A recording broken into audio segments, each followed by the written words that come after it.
అందరికీ నమస్కారం. నా పేరు doctor K Satish Kumar, speciality orthopaedic surgeon, V9 hospitals, Begumpet.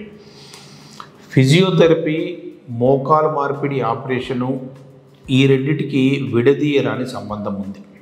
ఎందుకంటే మోకాలు మార్పిడి ఆపరేషన్ మనం ఎందుకు చేయించుకుంటాము అన్న విషయాన్ని మనం పరిశీలిస్తే, నొప్పి లేకుండా మన పనులు మనము ఎవరి మీద ఆధారపడకుండా కాన్ఫిడెంట్గా నడవడం కోసం, చేసుకోవడం కోసం మోకాలు మార్పిడి ఆపరేషన్ మనం చేయించుకుంటాం.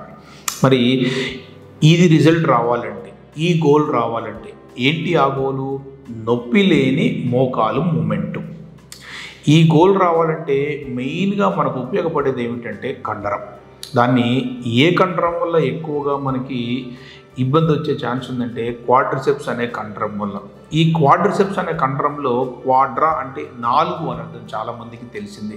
4 కండరాల సమూహము ఒక టెండాన్ లాగా మారి, క్వాడ్రిసెప్స్ టెండాన్ లాగా మారి మోకాలు చిప్ప మీద కూర్చోవడం వల్ల మోకాలు మడుచుకోవడము, చాపడము అనే విషయం జరుగుతూ ఉంటుందన్నమాట. ఈ కండరం ఎప్పుడైతే బలహీనపడుతుందో, ఈ కండరానికి సంబంధించిన ఎక్సర్సైజ్ సరిగ్గా ఎప్పుడు చేయమో, ఈ కండరానికి డ్యామేజ్ ఎప్పుడైతే అవుతుందో, ఆపరేషన్కి ముందు సివియర్ పెయిన్ ఉంటుంది, మోకాలు మడత రాలేకపోవడం వల్ల. ఆపరేషన్ తర్వాత కూడా పెయిన్ కంటిన్యూ అయ్యే అవకాశం ఉంది ఈ కండరం వీక్గా ఉండడం వల్ల. ఎందుకంటే ఆ కండరం బలహీనంగా ఉంటే మోకాల్ని ఆడించడం చేయడంలో చాలా ఇబ్బంది వచ్చే అవకాశం ఉంది. అందుకని నేనేం చెప్తానంటే, మీరు 4 ప్లేసులు తిరిగిన తర్వాత స్టేజ్ 4 ఆస్టియో ఆర్థరైటిస్ వచ్చింది అని తెలిసిన తర్వాత, అన్ని రకాల ట్రీట్మెంట్ చికిత్సా విధానాల గురించి తెలుసుకున్న తర్వాత మీకు రూఢీగా అర్థమయ్యేది ఏమిటంటే, స్టేజ్ 4 ఆస్టియో ఆర్థరైటిస్కి ఈరోజు ప్రపంచవ్యాప్తంగా సక్సెస్ఫుల్గా ఉన్న ట్రీట్మెంట్ ఆప్షన్ ఏమిటంటే జాయింట్ రీప్లేస్మెంట్.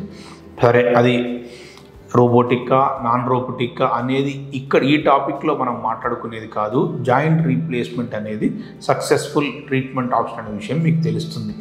ఈ క్రమంలో మీకు 1 నెల కావచ్చు, 2 నెలలు కావచ్చు, కొంతమందికి 3 నెలలు కావచ్చు, వారం కావచ్చు, 10 రోజులు కావచ్చు. ఎప్పుడైతే మీకు మోకాలు మార్పిడి ఒక్కటే అన్న ఆన్సర్ దొరుకుతుందో, ఆ రోజు నుంచి మీరు మార్నింగ్ ఒక హాఫ్ అన్ అవరు, మధ్యాహ్నం ఒక హాఫ్ అన్ అవరు, ఈవినింగ్ ఒక హాఫ్ అన్ అవరు మోకాళ్ళు మడుచుకొని చాపుకొని చేసే ఎక్సర్సైజెస్, క్వాడ్రిసెప్స్ కండరాలను బలపరిచే ఎక్సర్సైజెస్ మీరు మొదలు పెట్టండి. దానివల్ల ఏమవుతుందంటే, ఆపరేషన్ తర్వాత చేసే ఎక్సర్సైజ్ ఫ్రీ అయిపోతుంది, అలవాటు అయిపోతుంది, నొప్పి చాలా తక్కువగా ఉంటుంది.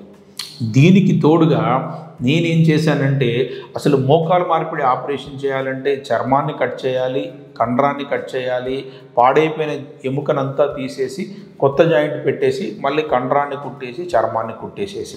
ఇక్కడ లిటరేచర్ సెర్చ్ చేస్తే కొన్ని రకాల విధానాల వల్ల కండరాన్ని కట్ చేయకుండా కేవలం పక్కకు జరిపి మోకాలు మార్పిడి ఆపరేషన్ చేయడానికి అవకాశం ఉంది. దాన్నే మజిల్ స్పేరింగ్ టెక్నిక్ అంటారు, లేదా క్వాడ్రిసెప్స్ స్పేరింగ్ టెక్నిక్ అంటారు. ఎప్పుడైతే కండరాన్ని మనం ముట్టుకోమో, కండరాన్ని ఎప్పుడైతే కట్ చేయమో, ఆపరేషన్ తర్వాత చాలా మనకి ఎక్సర్సైజ్ చేయడానికి చాలా సహకరిస్తుంది. స్వతహాగా నేను కూడా కొంతమంది పేషెంట్ల పర్మిషన్ తీసుకునేసి ఒక సైడు కండరాన్ని కట్ చేసి, ఒక సైడు కండరాన్ని కట్ చేయకుండా ఒక చిన్న ఎక్స్పెరిమెంట్ లాగా చేసామన్నమాట.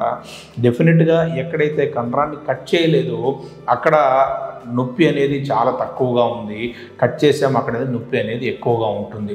నొప్పి ఎక్కువగా ఉండడానికి కారణాలు వేరే అయితే ఉండవచ్చు, అరుగుదల స్థాయి అవి కూడా ఉంటుండొచ్చు. కానీ ఒక లిటరేచర్ సర్వేలో, ఓల్డ్ ఆర్టికల్స్లో, నా స్వాభానుభవంలో ఎవరిలో అయితే కండరాన్ని కట్ చేయకుండా ఆపరేషన్ చేశామో వాళ్ళలో రికవరీ చాలా పర్ఫెక్ట్గా ఉంది. రికవరీ అంటే ఏంటి? మనం అనుకున్న గోల్ని రీచ్ అవ్వడం, సాధ్యమైనంత తక్కువ నొప్పితోటి సాధ్యమైనంత త్వరగా మన పనులు మనం చేసుకునే స్థాయికి వెళ్ళడం.